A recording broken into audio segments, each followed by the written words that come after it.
Master Obi-Wan Kenobi. I regret to report that both our Jedi Order and the Republic have fallen, with the dark shadow of the Empire rising to take their place. This message is a warning and a reminder for any surviving Jedi. Trust in the Force. They've outgrown their age of rebellion, dulled the Empire's edge, defeated Imperial generals and the Pirate Queen's dredge. They've been soldiers and scoundrels, what's there left to be? How about lost acolytes looking for their force and destiny? There's a seer, hermit, investigator, and teacher. Better watch your back or a vibro ring's gonna reach you. Will this team find the light or will darkness win the day? Find out with the heroes of the Hydian Way.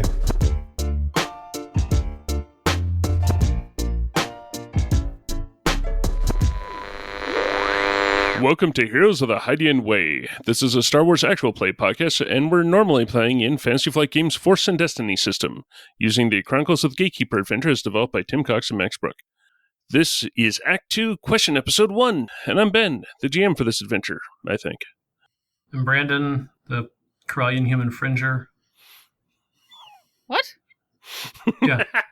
I tried to think of what the most game design-like spec was, and there weren't, probably Gambler, I guess, but Fringer is something only a game designer would make, so that's what I am. Fringers Just have to say it's not good. astrogation. Yeah, it's not good.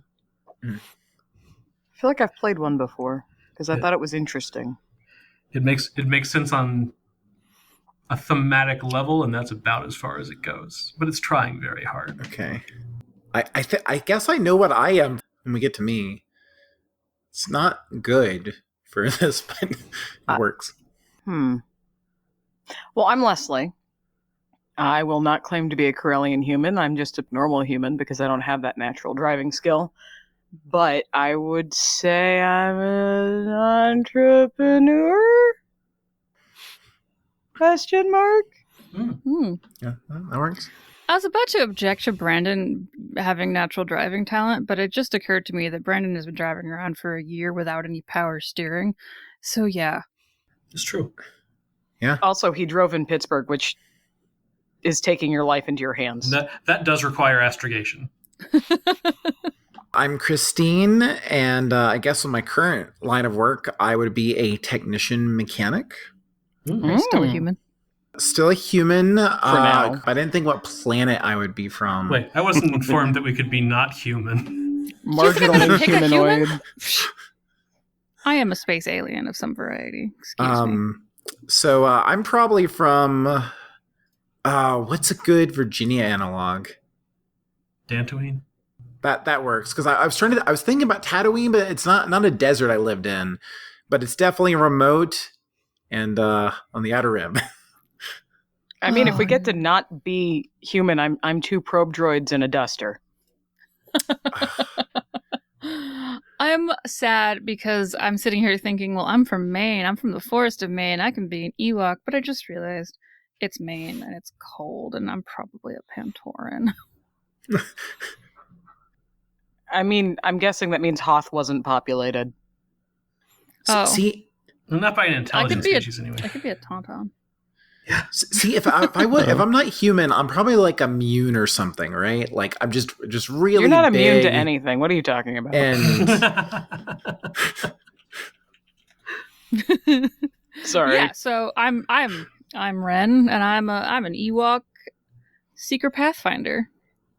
nice. That sounds almost perfect. I hike for a living, and I have was about to say, several with animal companions. Puppy dogs on tow. That's what I got. Or towing you, I guess, depending on the dog itself. I'm pretty sure it snows on Endor. I remember a kid's book with Wicket that had a lot of snow. It was like an Ewok Christmas or something. I was just about to say, was it a Christmas book? I think it was. On the other hand, this was right after Return of the Jedi. I was really young, and it was a long time ago. Yeah, or maybe they import the snow from Hoth. They actually just have snowmakers. They have, actually, that's true. Ski resorts, they have the fake snow. Mm-hmm. Maybe you're just from a different moon. Yeah, I'm A moon, something. not a moon. I'm something in the woods that is cold. Aren't there like mermaids on one of the Yavin? No, that's Yavin. Never mind. I answered my Yeah, own question. but I'm afraid of water above my head. I can't be a Yeah. mermaid. Okay. That would be a tragic existence.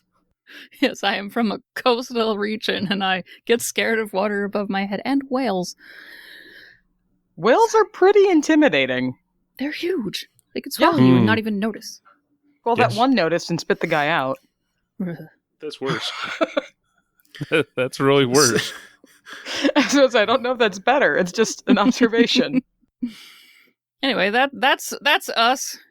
Yeah, so I guess I should take control of Wait, this thing. no. What's Ben? Oh, Ben, what are you? Oh, Yeah. yeah. What are you? This is like a bonus question, everybody. I don't know. I wish I had like a printed list of the careers in front of me. Mysterious. Hey, Well, it's more the species, to be honest. Oh, It's, yeah, fair enough. You also live in the because cold. yeah, now that we've broken away from being human, Yeah, I feel like I because I would change my answer.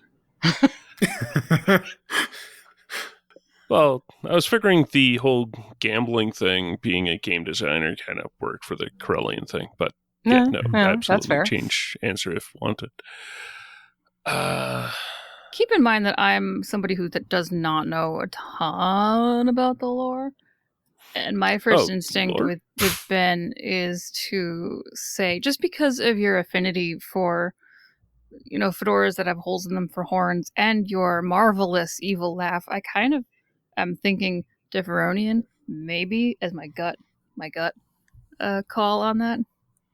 I kind of like it. Yeah. Yeah. I mean, I'm not going to go against it.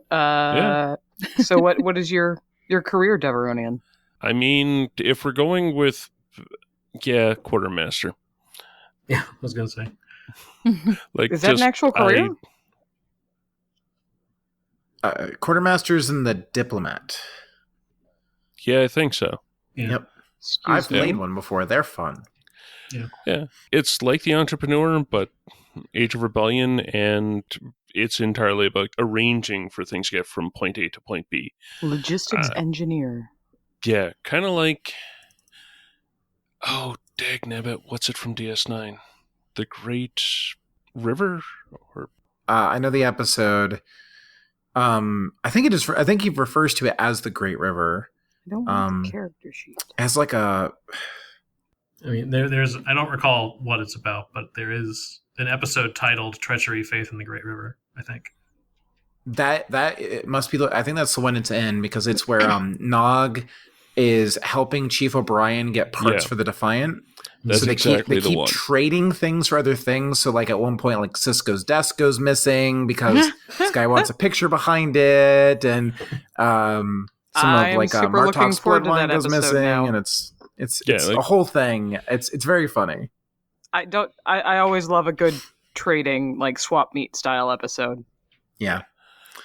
And yeah, that and making sure projects actually move forward. That's I was about to say, I'm looking at the bonus career skills: computers, negotiation, skullduggery, and vigilance. Yeah, no, that seems about right for a GM. Mm-hmm. I'd love it when I can take my hobbies, both of my hobbies, and apply it to my job. Yes. Where I do all my professional training. Here, Huzzah. take that as you will. Near home. So I suppose Okay. the question is, Brandon, since we went off of human, Yeah. are you changing your answer? Yes. What are you 2? changing it to? I mean, I think I know what you want to pick. Do you think I want to pick Salonian? Yes. See, I You might feel you like might not maybe... be wrong, but you also might not be right. You love them so much. I'm gonna guess Alina. They're tiny dinosaurs. They are pretty awesome. I would go Bardotten before Alina if I wanted to be. I don't know what that yeah, is. yeah. They're not quite as tiny, but they are a little more dinosaur. There's like dinosaur birdie people. They're pretty cool. Yeah, it's definitely either Salonian or Reptilian, right? Yeah, I was on the fence at the start of the season between playing a Doug and playing a Bardotten. The certainly wouldn't have been the same character concept for the Bardotten. I don't really remember what my theoretical career would have been, but yeah, they were. Oh. So then, that was like a bonus question. Shall we get to our listener questions? Yes, we shall. Take Okay. control. One question down. Yep. I mean, two if you count the species thing. So the way I want to do this is kind of like what we've done in the past, where we'll go around and each of us will read questions, and then whoever they're directed to will answer. So I'm going to go ahead and start things off with a question from Ben Rhodes. Leslie, what has it been like to play a character who tries to avoid physical conflict, and will that change when Hillary gets a sweet lightsaber? It's kind of obnoxious to play Hillary in a fight because my general style is fighter. Run forward, punch things. Mm-hmm. And I feel like I want to participate, so I have to be a lot more circuitous, and I don't feel like I'm actually clever enough to do what I want to do most of the times. But I have enjoyed, at the same time, a bit of the challenge of figuring out how he would be involved. I don't think he's going to use a lightsaber, if I'm honest. I know that the opportunity will present itself, but I think it's still too direct for him unless something happens to change his mind. Could Hillary use it as a tool at times? I mean, they make sweet glow rods. I was about to say, can it become a pry bar? It's a raid, or not a raid, a rave. We just start. Yeah, we'll just do it. Yeah. If he can manage to keep a rhythm, no, probably not. He ain't got rhythm. Excuse you, he has plenty. He just not with the lightsaber of death. He doesn't juggle chainsaws. Now I just have like Christopher Walken dancing in my head. Because it's not his weapon of choice. So Leslie, why don't you ask the next question? Why don't you ask the next question? Round we'll just spin it around. Yeah, that's good. Yeah. So feel free to pick anyone on our list here. You don't have to stick with the ones from Ben. We're just gonna jump around today. Just leave the lightning round alone for now. Jump. Yeah, you pick your favorite listener. You ask them their questions. Ooh. All right, fine. Now I can't pick anybody because they would automatically be equated with my favorite listener. My work here is done. This is a trap. Clearly, you need to ask one of a question that you've come up with. That way, you are your own favorite listener. Mm-hmm. I think I only contributed lightning round questions. Obfuscator.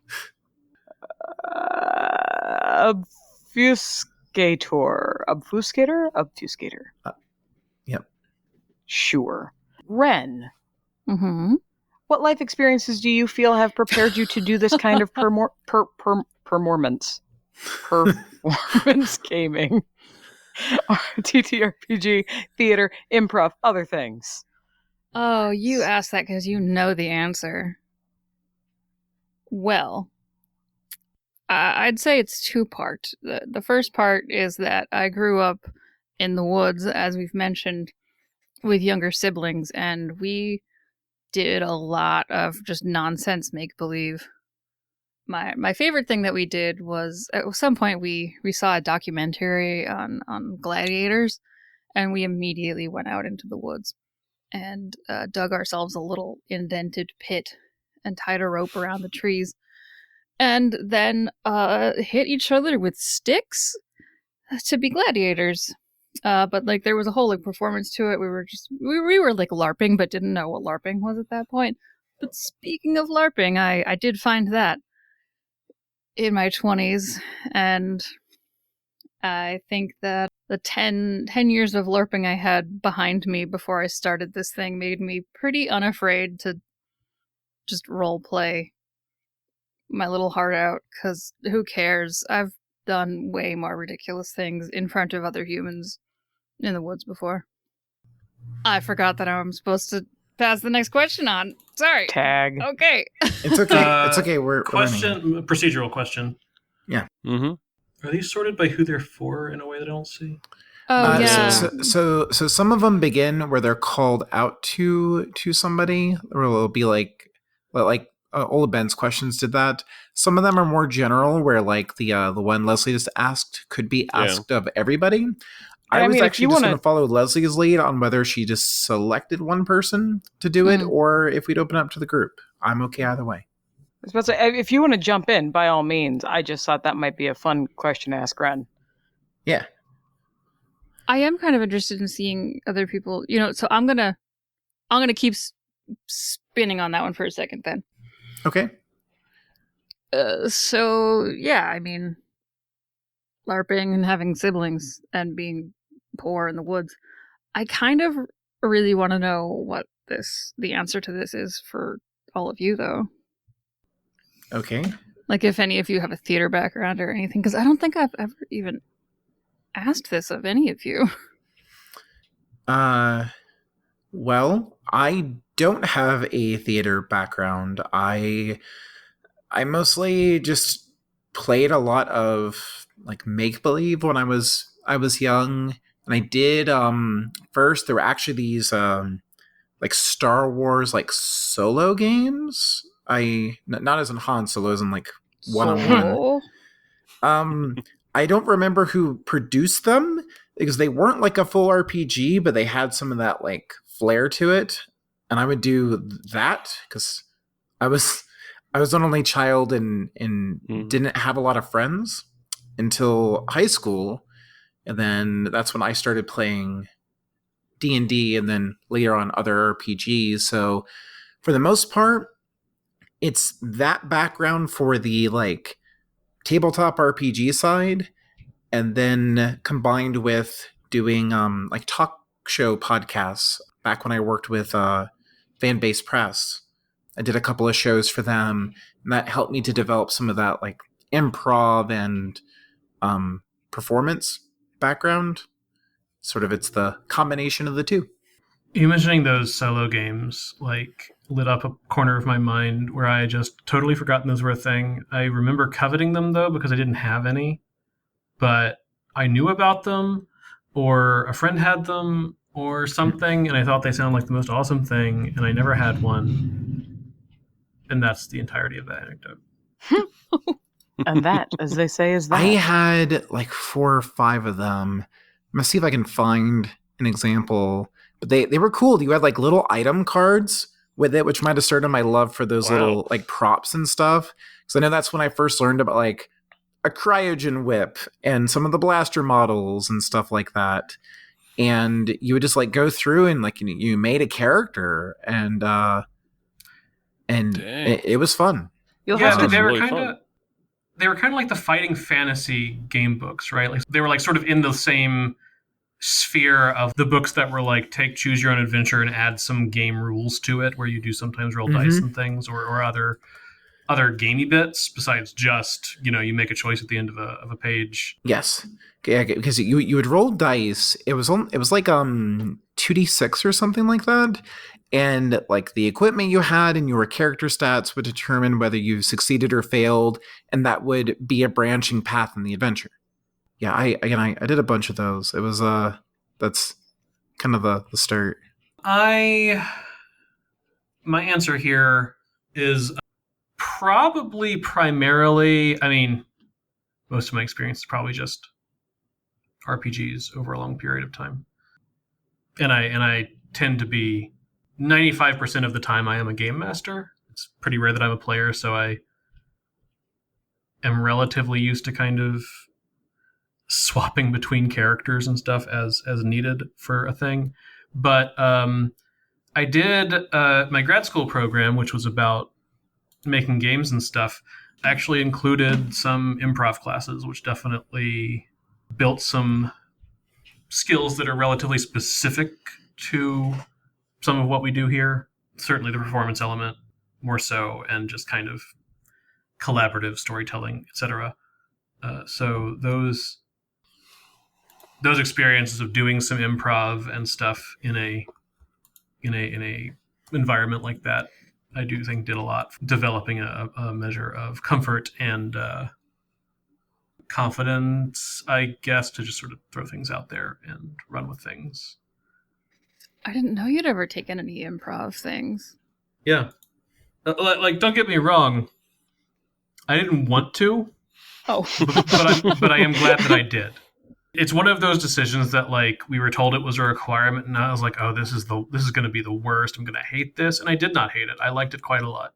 I was super incorrect, but yeah, initially I was just not into the idea.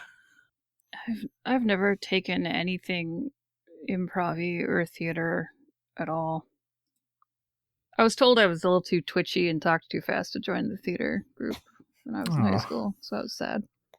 They actually told you that? Yeah, I mean, I applied, like, auditioned You had to or whatever apply? to be part of, like, the theater club. Well, the theater club was, like, the best club. It was, like, the most popular people. Did you go to some weird high school where things were not sports? We had some sport. We had basketball. How big was your school? This is just out of Not curiosity. very big. This was middle of the woods, Maine. So Okay, so it was. I mean, my schools were kind of smallish and weird, so I'm almost surprised that we didn't have that situation at one or two of them. But I was never part of either the cool kids or the quote unquote not cool kids who are just cool kids in a different way. You know, like the weird cool kids versus the popular cool kids. I don't know. Sure. That's how my school worked. You had the kids that were cool because they were like mainstream cool, and then you had the kids who were cool because they were like not mainstream cool. And then you had a whole bunch of us like grout in between them. I was grout.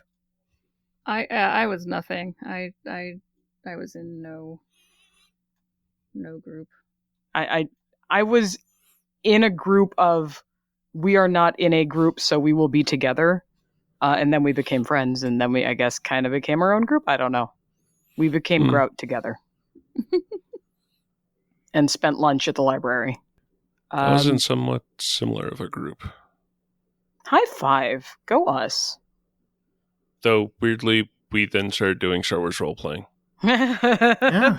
That would be when it was West It all End. leads there.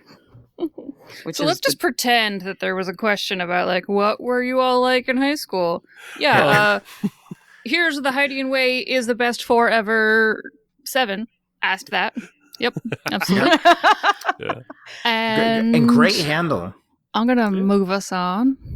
Oh, by the way, it was Star Wars Missions. I found it. The thing I was referring to, I forgot it was through Scholastic.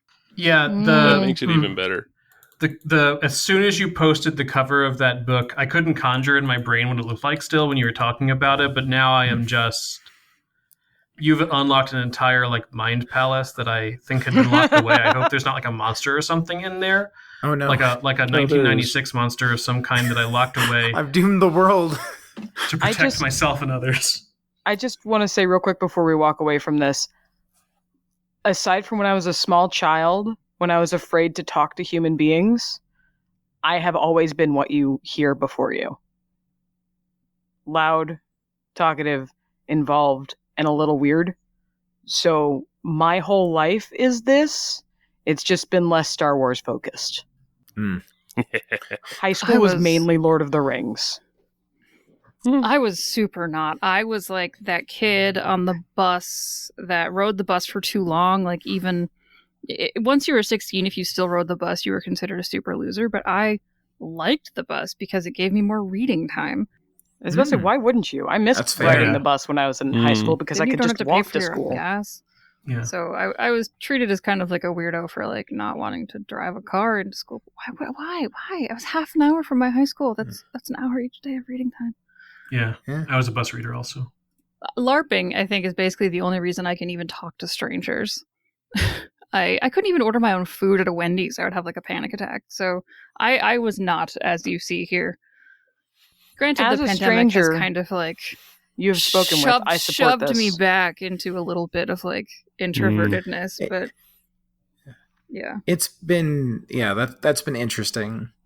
It's been another positive for me. Been traveling for my new job, and that is that meeting all new sorts of new people and stuff like that has started to bring back some of what I lost during.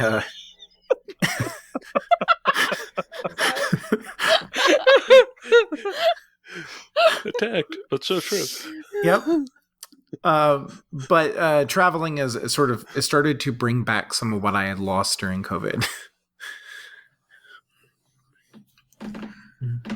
So okay. So in high school, I was a pretty stereotypical nerd. You know, smart, good grades, didn't break many rules, etc. And then, unfortunately, one day I got detention on a Saturday, and there was a jock there and like a weird kid and like one of the popular girls. And anyway, long story short, we all bonded a lot and learned a lot about each other and ourselves. And that's what I was like in high school. Sure. So, Brandon, why don't you ask the next question? Yep. Let's see. I'm browsing the questions to see. Oh, here's one that feels like it was written for me to ask. Mm-hmm. And I'm going to add to it slightly, so I apologize. You do not. I apologize to the person asking the question. Fair. A-Master 101 wants to know, does Skip feel that they are the protagonist yet? Come on! And I would like to add, show your work. I just got asked a question. I veto. You can't veto. We didn't establish veto. And we all answered it. Well, yeah. Technically, Ren, you then asked a question, which devolved into more questions, and then we ended with Brandon. Brandon then turned around and asked you a question back. I think it's fair game. Yeah. I don't know. I'm not Skip. I can't answer for them. I feel like that goes against show your work. Ren, do you feel that Skip feels that they are a protagonist yet? Can you hear the audible sigh? Because I'll do it again. Yes. You did a good job. That's You what can hear makes that. it an I audible bet there was a sigh. good waveform there. You did a good job of that. I object to this so much just because. Is anyone familiar with Pro Birds Rights on Twitter? It's like a parody account of like political stuff, but it's a bird just like yelling about stuff. It's spelled wrong. And Why is one it of spelled the wrong? famous kind of quotes from said bird is, "I am uncomfortable when we are not about me." And I am the opposite. I am uncomfortable when we are about me. Mm-hmm. I feel like, unfortunately, it has been turning into that just because I am playing a younger character, but I feel self-conscious about it. I mean, you shouldn't. You should just trust in the Force. It's in the theme song. Yeah. I've kind of got a follow-up to that because Go ahead, Ben. my question for the other three of you is, why aren't your character a protagonist in this? I think we all know why Koba's not a protagonist. So, I guess it depends on how you define a protagonist in a given story.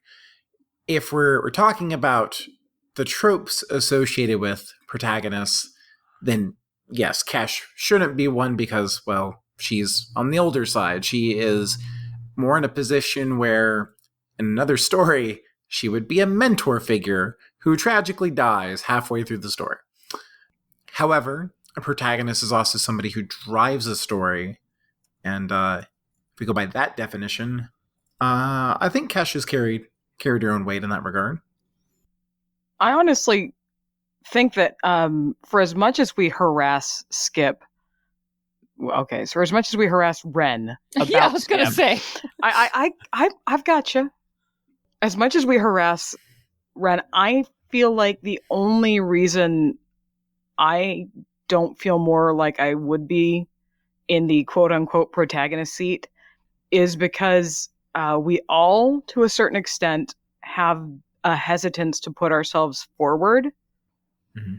And Ren kind of got that seatbelt slammed on him when it turned out that we did have the 3 older characters that have more of a backstory. But at the same time, I can see 100% each of us being a protagonist, but with the story that we're currently telling, the traditional protagonists would fall more into the Skip coming of self adventure than the desperate father reclaiming his family, or the acolyte trying to make up for lost time, or the, what's a good adjective for Koba? Jaded. Hard-boiled Malcontent? detective? We're not telling a redemption story. We're not telling necessarily a noir and whatever else we've got. So I think that's why Skip kind of gets saddled with a lot of the jokes, because it's the obvious answer. Mhm. And it just worked out that way, and I'm sorry. So I had a flippant answer about Koba earlier, but my actual answer about Koba is that though this isn't by design or something, it's not something that I set out to force to be the case. Force. Yeah. Koba isn't learning and growing in this adventure. Mm-hmm. Which is not to say he's static, but this is I think in a lot of ways, just the natural way I've ended up going with him as far as just sort of his reactions to things and stuff. This is definitely the end of Koba's story, I feel like. Whether he dies at the end or not. But it's not a thing he walks out of fundamentally changed and equipped to face the world anew.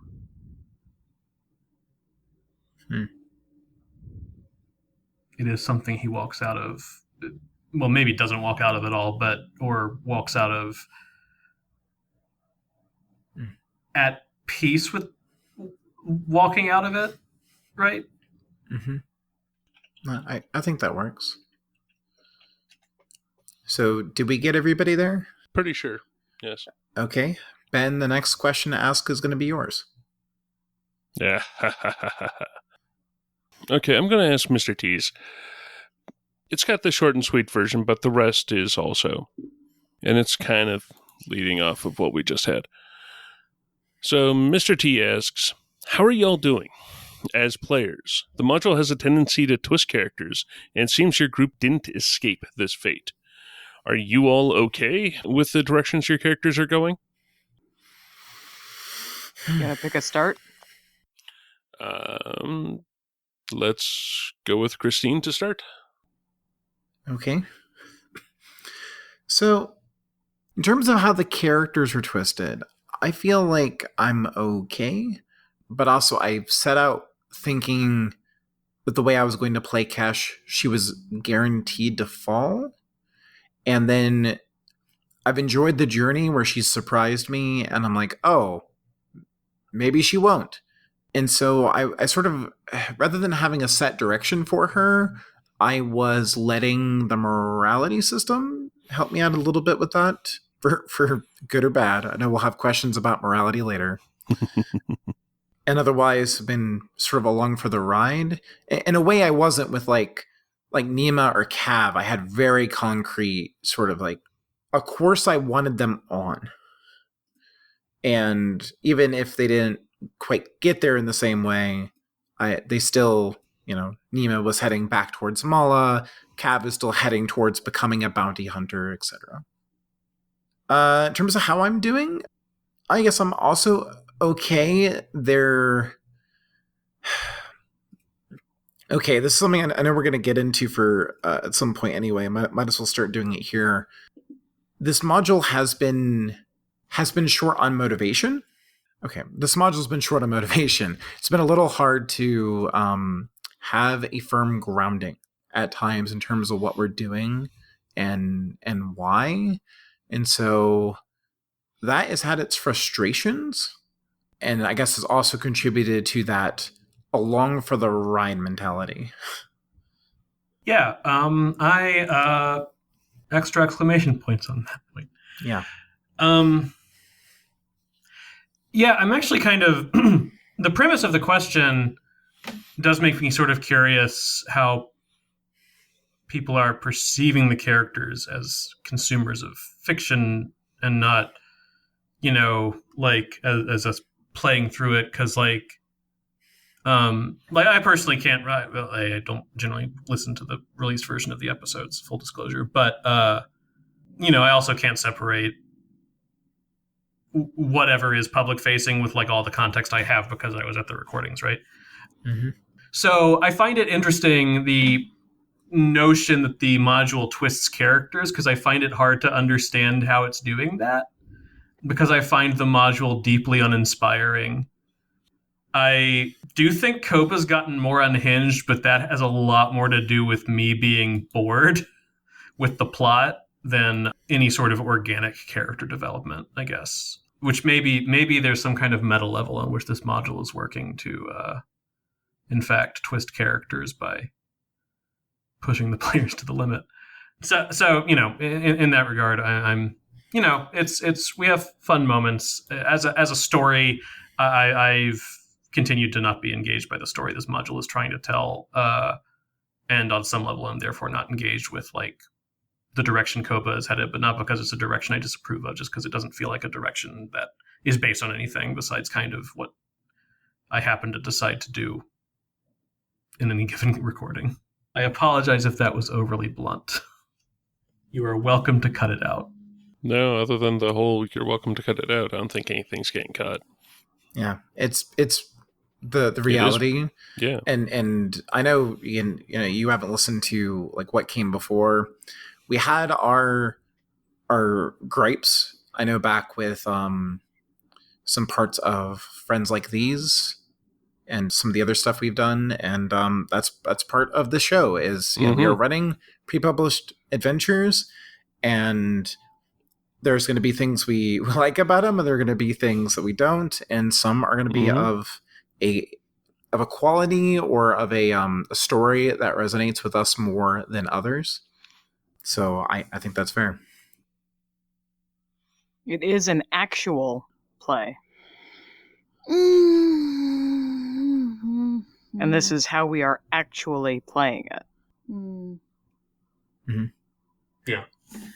I suppose then that being the protagonist or whatever, the scope of Skip's story is probably doing the twisting thing that is by design, maybe.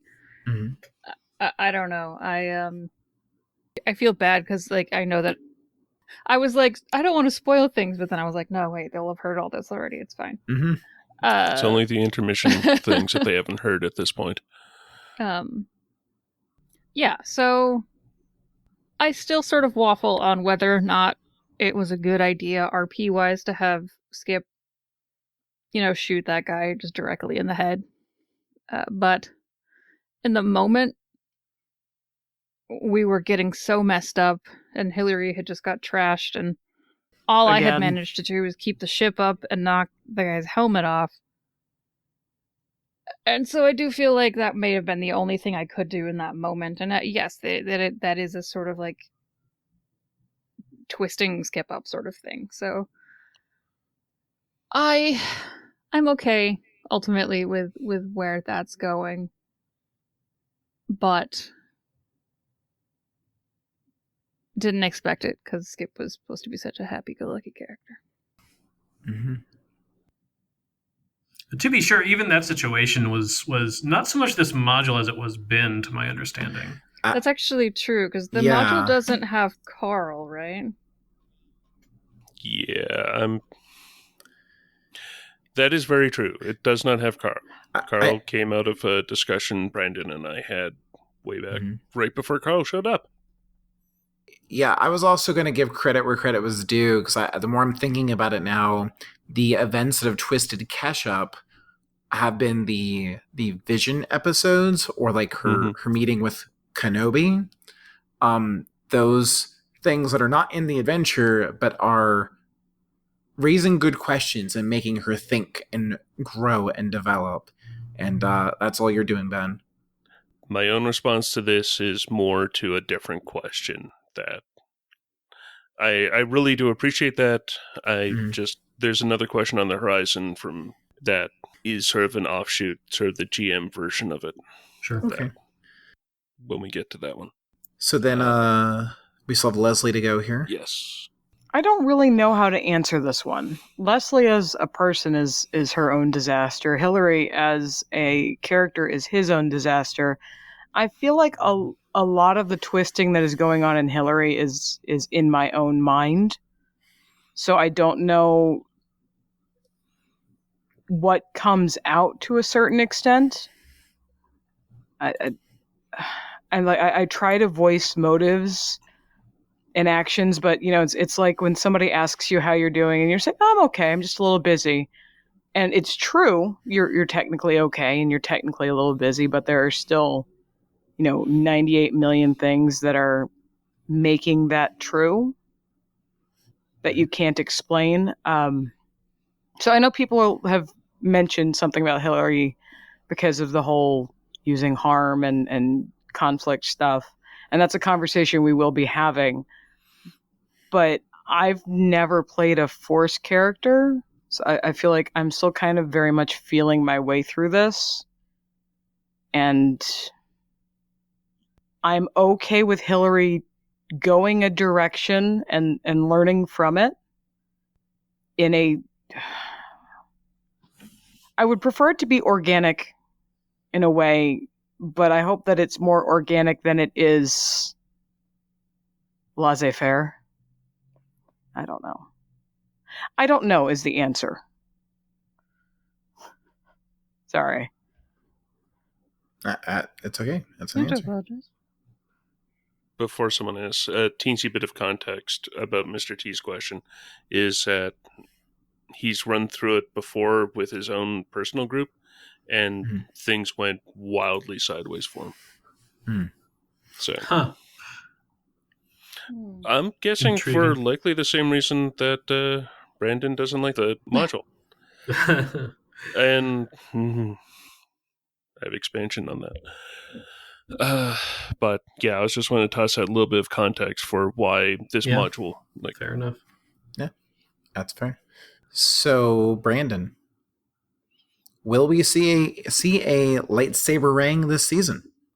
Oh, the question's from Ben Rhodes. Yeah. Haven't I already thrown a lightsaber? You By have, the time they will have heard this. Yeah, you have, and it did come back, because that was you threw the lightsaber, assured Kesh, this is a good idea, and then found out if it was going to come back or not. Yeah. Yeah, because didn't you throw Kesh's lightsaber? It was Kesh's crystal and Koba's saber.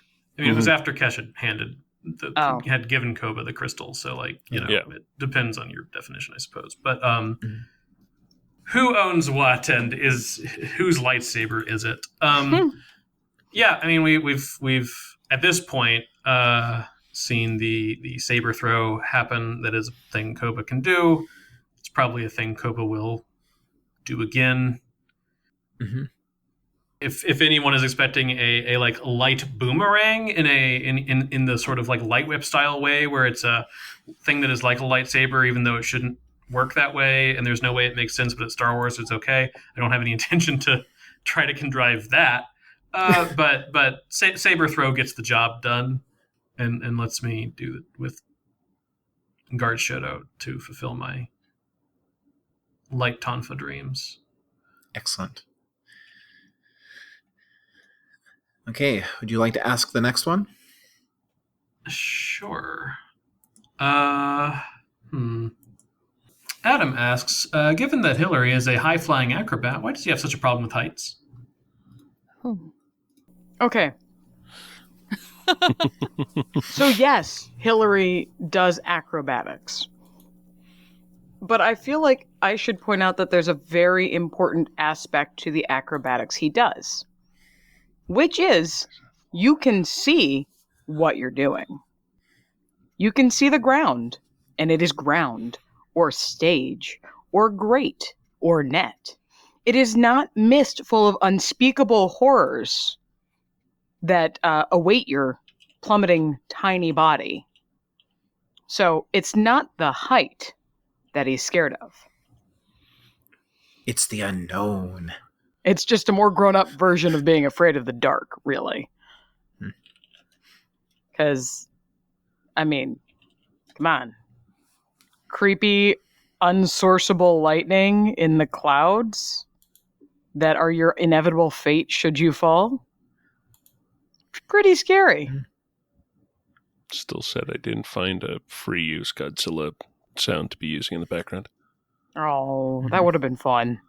If Hillary could see the kaiju, do you think that would he be more or less scared? I really don't know. I feel like that's something we'd have to do in character for me to figure out how he would react. I feel like there'd be lots of flailing and high-pitched squeaking. Of like, seriously, this is a thing? This is a thing. Why is this a thing? So it would be different, probably not better. One of them just looks like an enormous Alina. Hey, it's Uncle Mike.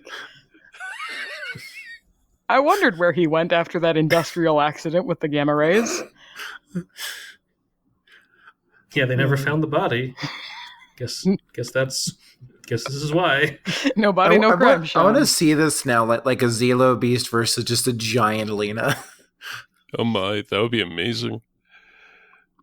Well, Christine, next time we have a day where somebody can't make it, I will be your giant Alina. Okay. It's probably some bee hollow somewhere. Yes. Yeah, absolutely. The thing that why came hasn't from the that mists. been like an interest of characters? Like a character on the show, I mean. Mm-hmm. Like bee hollows? Bee hollows. That would be great. It's a good question. Okay. New character idea. So Leslie, do you want to ask the next one? Ben Rhodes asks, Christine, did you have a plan for Kesh's alignment? And has that changed over the season? I touched on this a bit earlier. I didn't have a plan. I thought there was a good chance that Kesh would fall. This was based on a combination of I thought I was going to play her a bit darker than I ended up doing. And I have seen a Mystic Seer in play before who focused on force powers, and he fell to the dark side pretty hard. So I thought the mechanics were also not in my favor. So she surprised me by not hitting the dark side and showing restraint at different points. And I have really loved her couple of more light side moments, like the moment during the Dallin fight in the what was that? What was that character's name? The old Nemoidian with the cameras. Started with the Z. But when we were in that fight, I really enjoyed the moment where she just kind of stopped with the fighting, focused on protect and getting people out. She surprised me in that way. But otherwise, no real plan. Okay, I know we've touched on this. Actually, let me do something different. Yeah. Cthulian Dreams asks, Given the significant increase in character build options that Force Powers offer, how have you kept your builds on track without getting distracted by all the shiny things you could be spending XP on? Well, first, no one could play a heavy.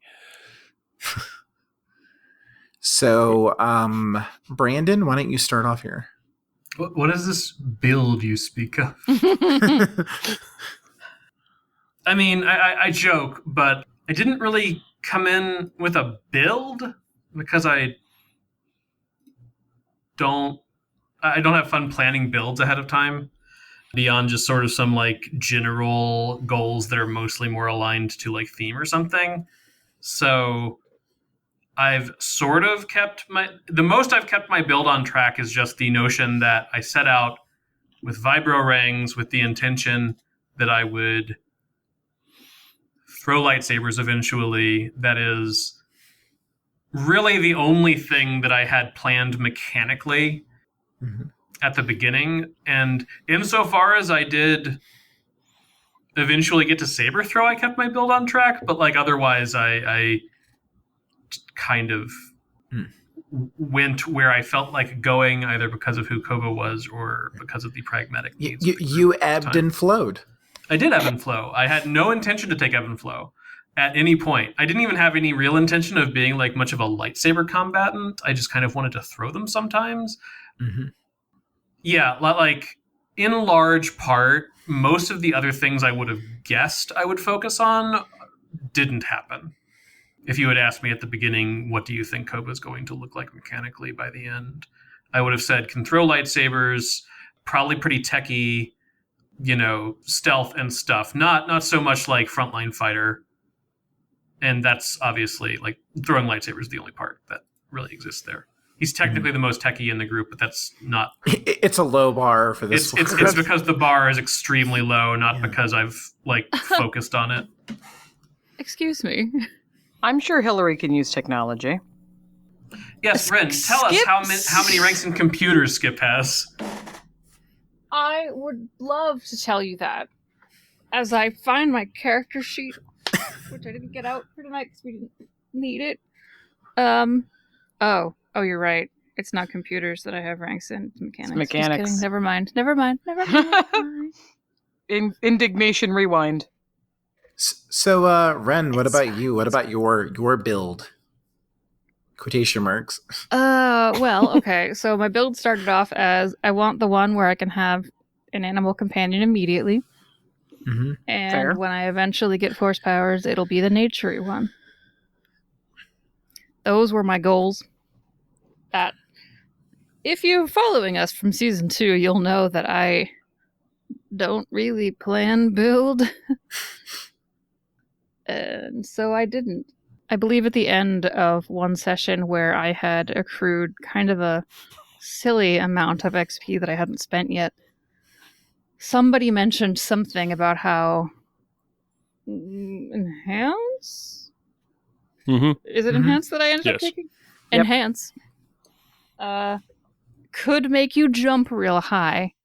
And I like to build thematically. And I was thinking to myself, oh, frog. So that happened because it seemed thematically appropriate. It happened brilliantly. That's what I got.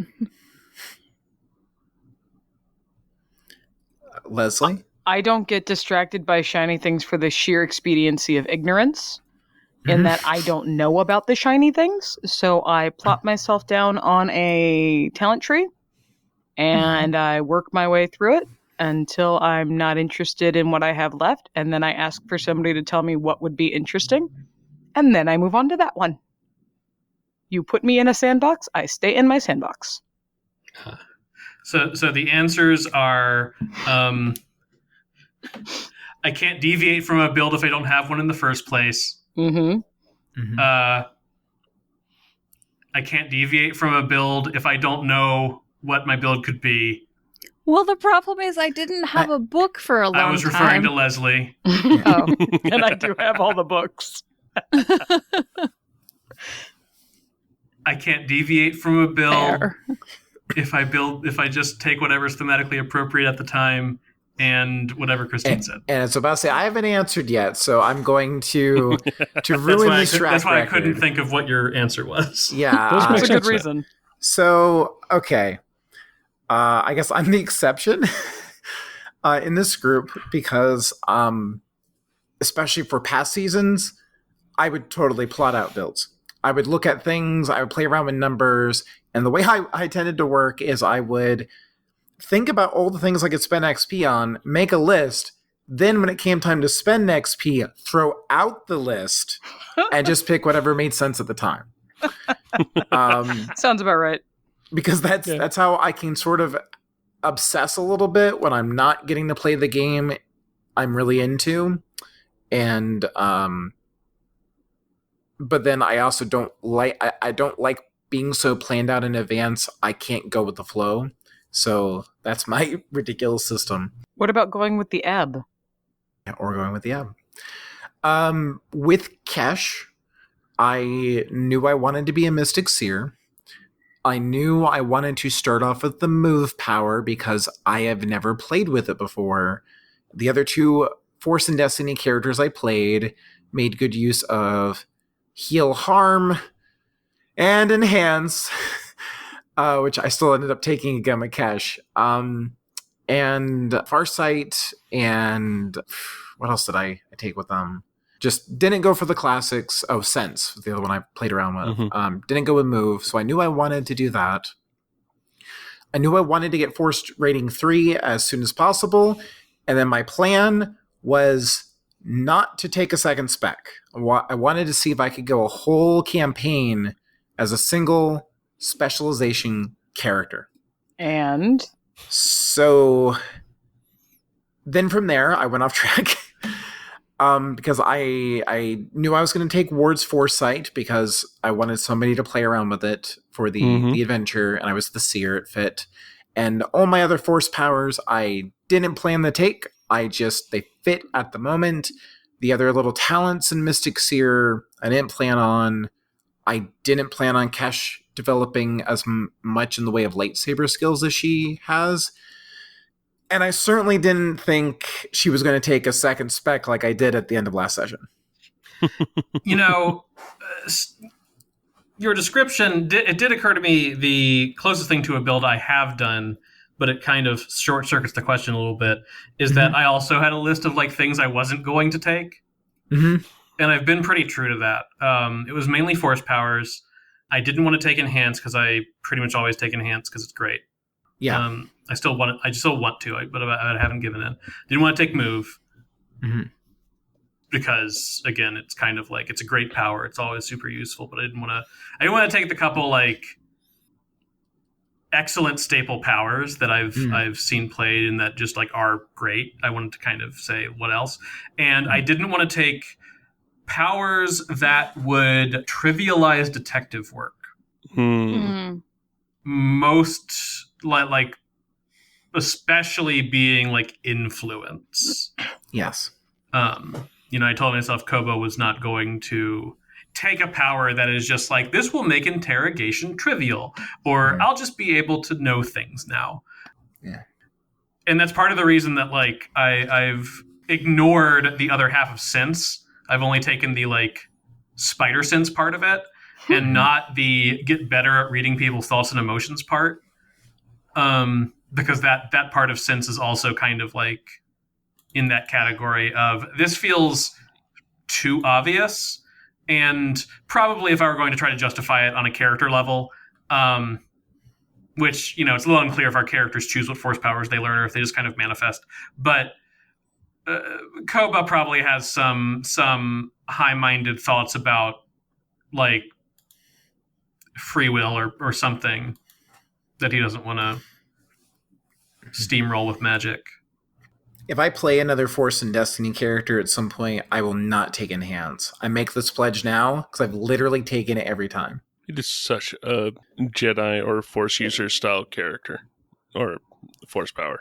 It's super fun. So It good. is. It is, and that's why it keeps coming up. And I didn't, and I need to stop. I like to Yeah. sample different things too. And I love just being able to look at a situation and be like, what if I jumped somewhere right now? Mhm. Just like really high. Oh, I have a weakness for like mobility options Yeah, me in too. RPGs. It's so much fun to be able to leap somewhere or move really fast or swing on something or whatever. It's just it's cool and it's Well, fun. it's the it scratches the swashbuckling itch. Yeah. I feel. It's kind of like the same reason people always want to take grapple guns. Mhm. Because you've got that, it's over the top, ridiculous fun that has a very visual component. So suddenly being able to jump from the ground to a chandelier, cut the chandelier, destroy all the droids, and then jump back is awesome.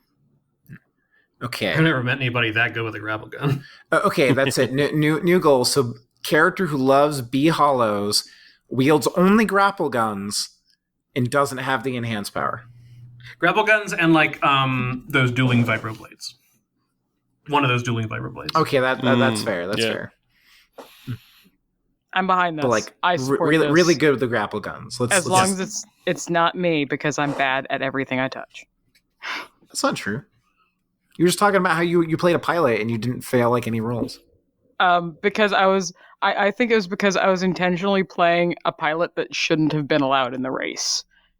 And the dice are like, we're going to make you look silly with success. So you have luck like our friend Kyle, where if it's ridiculous, you'll do well. If you're supposed to be good at it, you'll do poorly. Yeah, no, I feel like that's a theme in a number of my play groups. It just depends on D1. I'm probably never going to succeed again now. But I had the one night of glory. Yes. We shall see. And hope. Mm-hmm. So I've lost track of who's asked questions, so I'm going to throw it over to Ren. And if I've recently had you ask a question, tell me. I'll pick somebody else. Have not. I'm happy to pick a question. Okay. Let's Number see. 6. What? Well, I don't know. You just paused after Reach into question. the question so I- bag and No, I'm reading okay, I guess this question is to everyone, but I don't understand it because I don't think it's true. Mhm. This is from a Master 101. How did the introduction and question segment start going sideways? Okay. No. This one I asked for clarification on account of I also was kind of wondering what the follow-up. Oh, yeah, there's a follow-up. And I- how have these segments going sideways changed how you all play? Okay, yeah. That makes more sense to me because if it's when did they start going sideways? Episode 1 of season 1? Is it just like about us being punchy and then we get silly? Essentially, yes, and we've sort of expanded how they are. Like in compared to the actual answer is we changed editors because he was saying compared to previous seasons. Oh yeah, that's probably it because I did streamline things and whereas tried at least. anytime I'm laughing and enjoying it, I just let it play. I'll take up personal things, but otherwise, identifying things. Okay, so on our end, it doesn't really feel like anything's going more sideways than ever because we always take that opportunity to kind of like mess around and. Yeah, I would tighten it up. Okay, but fine. More. I think I'm a little bit more obnoxious with them this season because I'm Skip, and it's a little easier to jump in. It's not what I was trying to. Yeah. When I saw this question, I wasn't like, weird, what does that mean? I was like, yeah, it's my fault. So here's what it feels like to me, and I do say this fully accepting that intros often get silly and got silly in other seasons, whether I was there or not, and whether it was my fault or not. But I do feel like when I got ended up in the hot seat of first to introduce, and then I panicked after the first time or two and was like, I have to do a thing. I have to like make this intro interesting. I have to like have a theme. And then I didn't think of themes, so instead I just started to interrupt people and say a bunch of stuff in character while other people were introducing themselves, and then turn those into conversations or digressions. I feel like that has been a not entirely accidental decision on my part. Okay, that's fair. I feel like that's a valid strategy though, because I mean, each of us, when we've been the lead, we've taken a different approach. That is so true. I had a whole spreadsheet. Yeah. Oh well, I planned most of my stuff out too. It was either planning or just being Cav and seeing what came out. Those were my two options. Yeah, I tried to plan, and then I decided that I didn't like doing that. No, that's fair. So I stopped. I don't know that it's changed how I play. Yeah. Well, again, I don't think it's changed too much from our perspective. It's just more us just being silly, having fun together.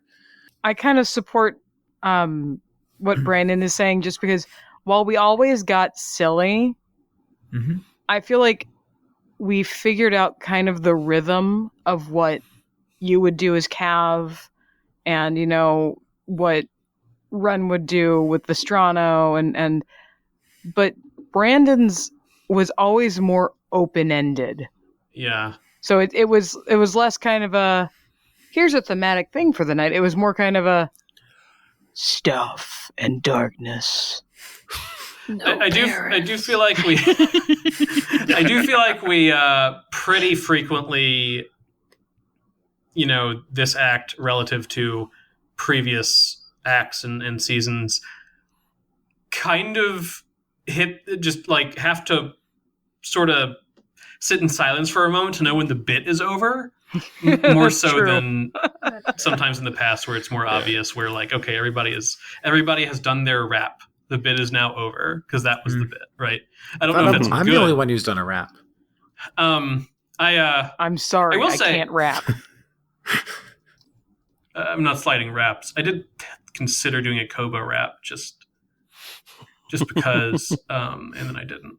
I will say I think some of that it's less that this going off the rails has changed how I play characters. I think it's the other way around, actually, in this case, because I do feel like the opening sections are like, this kind of goes back to just the general feeling that this adventure doesn't have a lot of meat on it for character stuff that, you know, Ben hasn't added.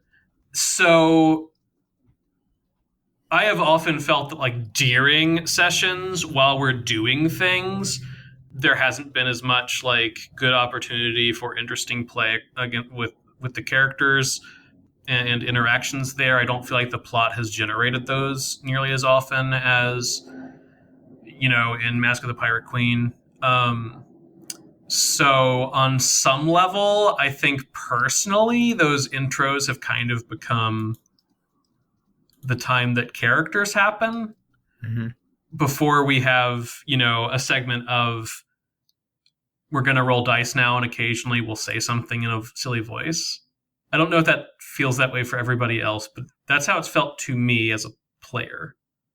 I mean, looking at it from the editing side of things, as we've gone on with the characters, they have absolutely gotten a lot more solidified in those intro moments.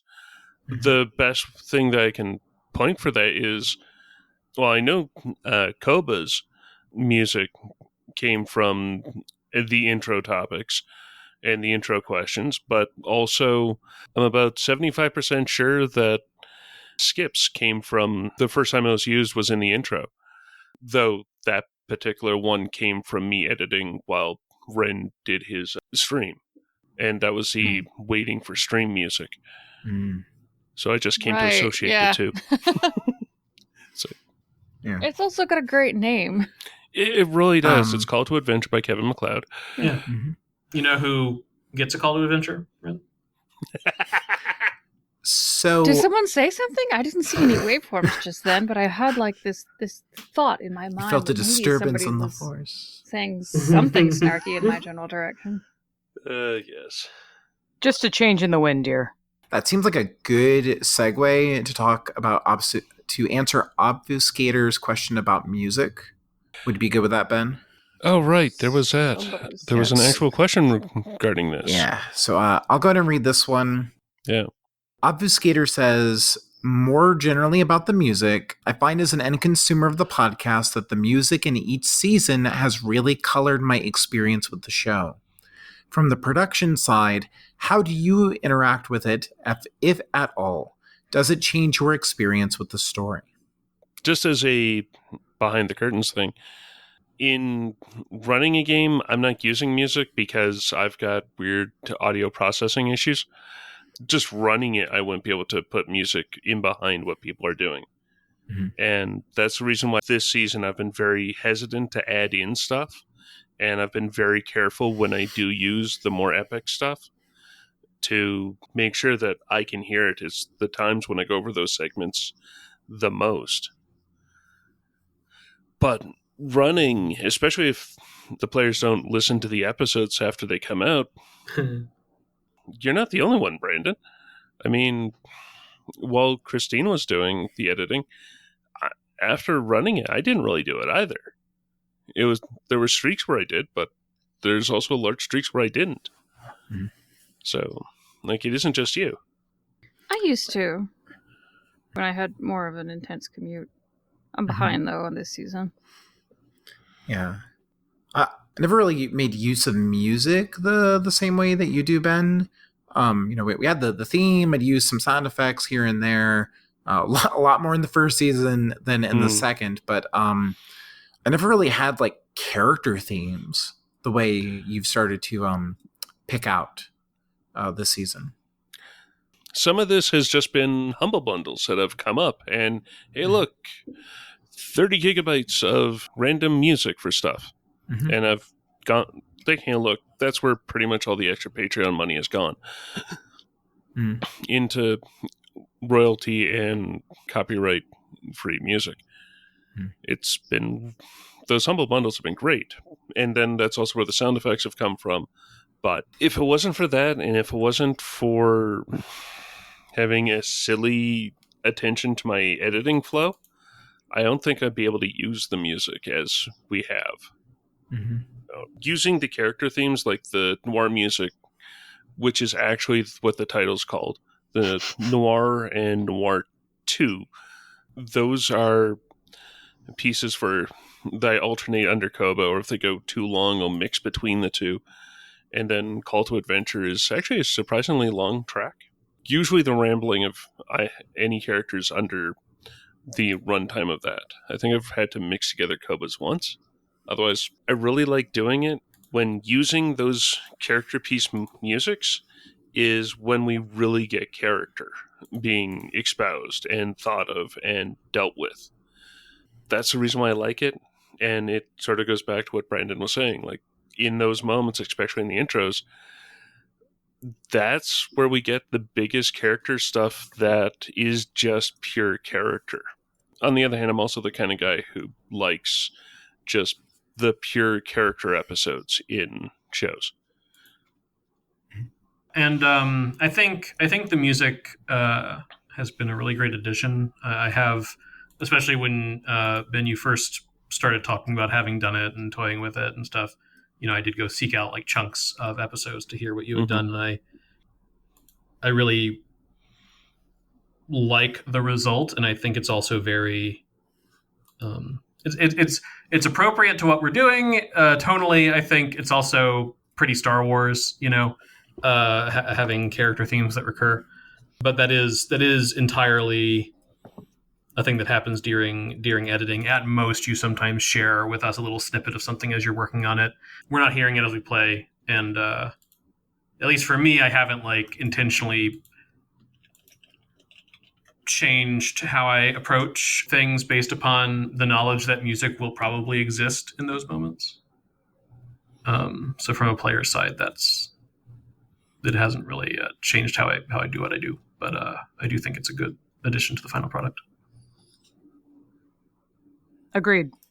I like that it's brought in to accent, not lead. Which is kind of not Star Warsy, but I like Yeah. it. Like, I've heard John Williams' scores described as an extra character, and Yeah. listening to them, they are.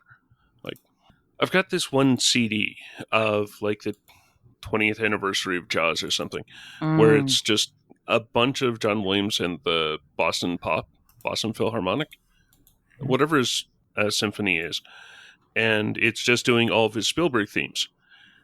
With it, you can listen to every single one of those themes and just, like, it is part of the movie. Yeah. You know the Jaws theme, you know the Indiana Jones theme. If you've ever watched it, you know the 1941 March. Yeah. And to be sure, if John Williams was scoring our podcast, I might more frequently be like, and then Koba stares at a sunset for like 45 seconds. Yeah. So that you could just have the music there for a little while. But until Mr. Williams returns our calls, we make do. There's one more from Obfuscator that the question is, I can't be the only one who can't hear it. What are the lyrics to the opening theme where it goes, how about whatever, seeking their force and destiny? And this one comes up a lot. I've had to ask it. Is it Lost to Acolytes? Okay. I think it actually comes up enough that I've got a pinned post on the Discord about it. Oh, really? Just a link to where it is on SoundCloud, because Chris actually has put this out. If you look up Silhouette Zero, there's also a bunch of Silhouette Zero stuff, but there's one or two themes from us, or from Heroes, and it actually has the full lyrics of this one, where it's they've outgrown their age of rebellion, dulled the Empire's edge, defeated Imperial generals and the Pirate Queen's dredge, which honestly the dredge part I never really hear. They've been soldiers and scoundrels, what there's left to be. How about lost acolytes looking for their force and destiny? There's a seer, hermit, investigator, and teacher. Better watch your back or a vibro ring's going to reach you. Yeah, and it's the second verse that gets hard not to get into the rhythm. Will this team find the light, or will darkness win the day? Find out with the heroes of the Hydian Way. Yeah, it's in my head too. It's so good. It really but yeah, is. I could not hear Lost Acolytes. I was like, Yeah. I I'm never very had glad trouble that- with that one. The Pirate Queen's, Pirate Queen's Dredge. yeah, Yeah, that was one that I had to check.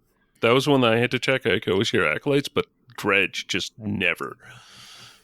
It's an odd word choice, but It works. it rhymes. Yeah, It he's about to rhymes say, with it edge. fits where it needs to fit.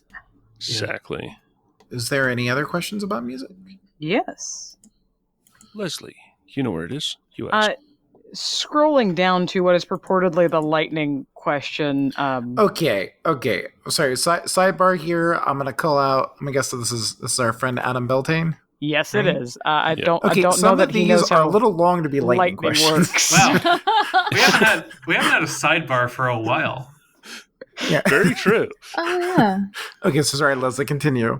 No, that was I was pulling down to the lightning round because bless you, Adam. Lightning is faster than this.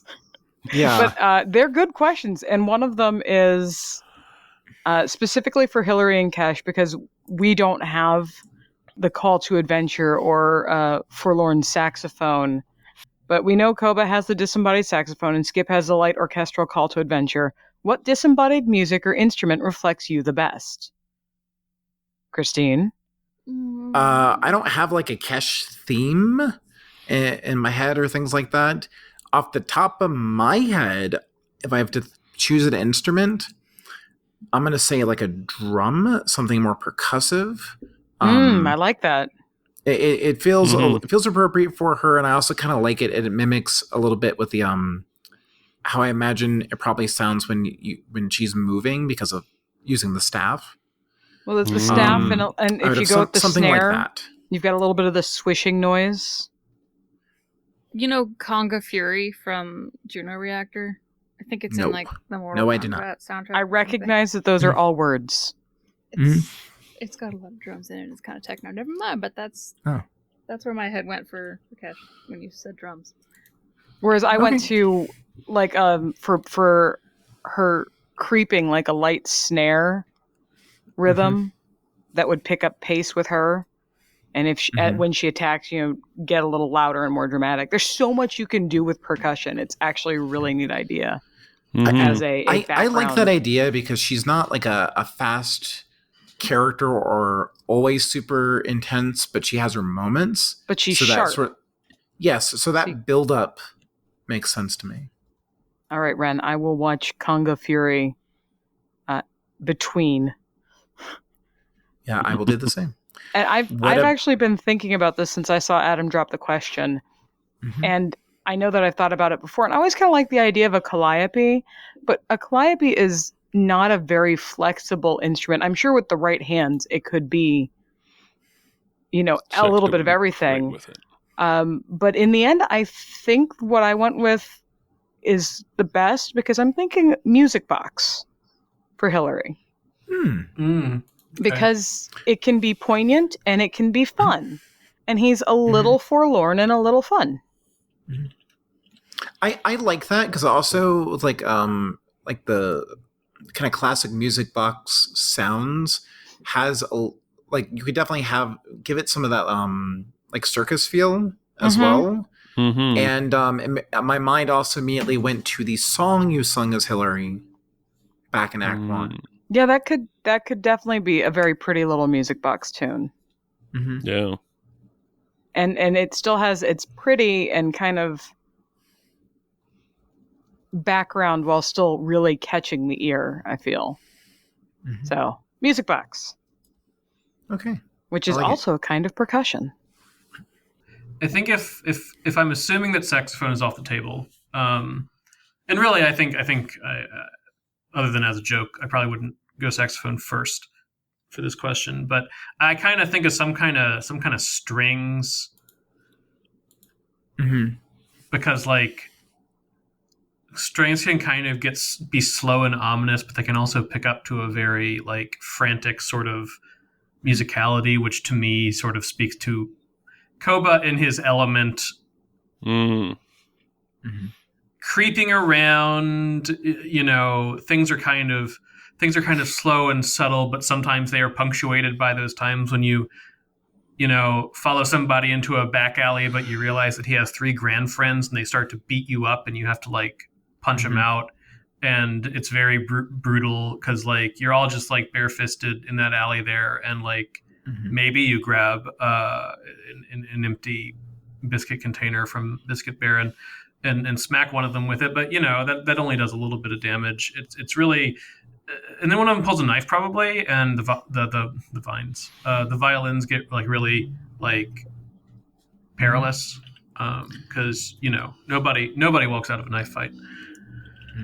And I like that too. I think that also would work really well for Koba. Saxophone's great for like contemplation, staring into the sunset. Like after the fact or before the fact, when he's like in a safe zone in his office or whatever, contemplating things, staring listlessly at a wall, thinking about existence or whatever. But you bring out the strings when you're on the job. Can I put forth a trombone for Skip? Why a trombone? Oh, I'm going to be honest. They're a lot more flexible than most people give them credit for, but I love the tonality and the richness that you get with a trombone. And I feel like Skip could make great use of the slide. There's a band I like that makes pretty good use of... It's brass, right? That's like the general chunk of those. I was never in band. I don't know anything about music. Yeah, there's a band that makes really good use of a brass section called Devotchka that I really like. So I can I request I can see a link to that that as they do well. some interesting things, not just the typical stuff with. Can they play Nightbird? What's Nightbird? I get the reference, Brandon. That was mostly for you, Christine. Also, maybe Ben. Yeah. Mm. They do make ample I- use of a theremin as well, which I It's a- love Ooh. a theremin. Oh, It's a gotta TNG love a joke. good theremin. Yeah. I can't remember his response except for I know he doesn't want to play it, and then he gets saved Didn't that by show like up the in lower bridge call. decks? I think so. Yeah, I think they actually did call back to it. Yeah. yeah. So I think it pops up a few times. Mm-hmm. So as we're also talking about this, all I can think of is how with like a previous season, if Cav were to have a theme, it just would be like the loudest, Clue horns? busiest. Duh. What? Clue horns? I mean, that would work. That'd be a callback back to the first act, but it would just be loud and busy and high energy all the time. Xylophones. Vuvuzelas. Ooh. Which, That really resonates with me. because So I think that's going to we're going to conclude part 1 of our question episode here. So thank you for listening, and let's go into our outro.